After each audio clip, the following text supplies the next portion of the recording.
What's up, everyone? So today we're out in the shop. We're gonna drop the front cradle on this 2000 Volvo, Paul's car here. So let me show you what happened.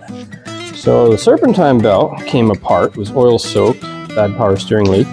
And what happened was the strands, so all these things here, the strands from the serpentine belt, they made their way into the timing belt, and it ended up skipping 3 teeth on the crank and cam alignment. So what happened then is it bent all the intake valves for sure. Some of the exhaust valves could be bent too, but we won't know that until it comes apart. So you could pull the cylinder head and rebuild that, replace all the bent valves.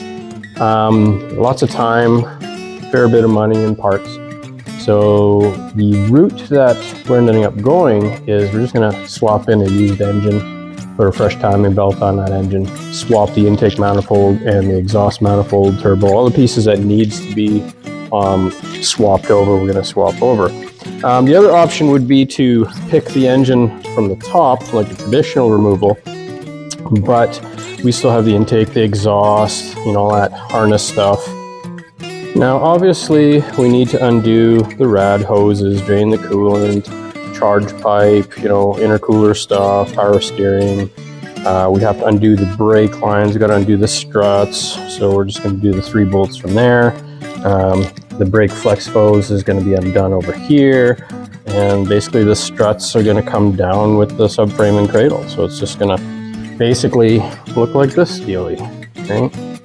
So there is our donor engine, nice and dry and clean. So we'll support the subframe on some blocks, and this is what it's going to come out with. And it'll be so much easier to get to all the intake and exhaust and get that swapped out.